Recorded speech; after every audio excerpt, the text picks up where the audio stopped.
now Air Traffic Controller Andrew Lebovidge. He's the Southwest Regional Vice President of the National Air Traffic Controller Association. He is with me now. Andrew, a pleasure, sir. Thank you so much for all that you do. Thank you for having me.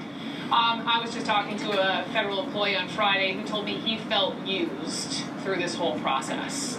It is day 17. How do you feel?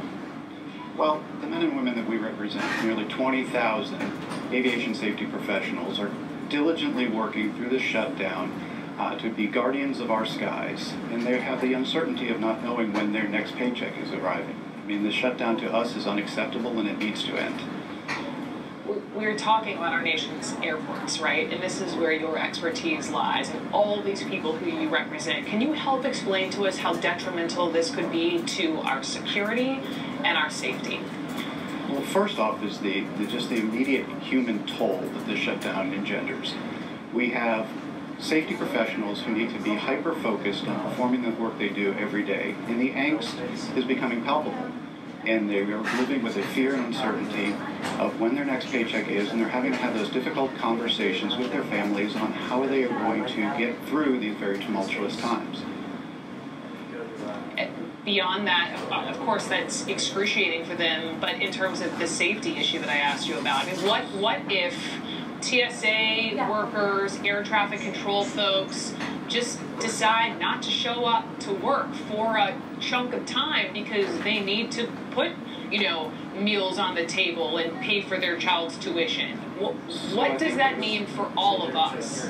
Well, the men and women of NATCA are the consummate professionals. They will continue to come to work and perform the public service that they need to perform. The more insidious effects are the longer-term aspects of the shutdown, where we are already in a critically staffed situation. And with the shutdown, the training pipeline has been cut short, and there is no relief in sight. Training has stopped. The FAA Academy in Oklahoma City has been closed, and we will feel the ripple effects of the lack of personnel for months, if not years, to come. Additionally, the system works as a very integrated web of technologies and procedures that were currently in development, and the modernization endeavors that the FAA have been undergoing have all ground to an abrupt halt. So we will start seeing future changes not manifest in a timely manner.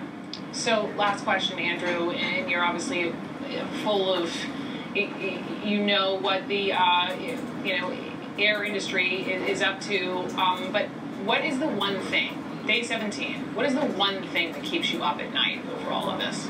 The one thing that keeps me up at night is the dramatic effects this is having on the people of the air traffic control system. They are left adrift. They don't know when they are going to be able to be paid, and that creates an exceptional amount of consternation, frustration, and grief. Can't imagine. We just want to keep talking to as many people as possible to hear their stories. Andrew Lebovidge, thank you so much for coming on. I appreciate you. Coming up next here on CNN.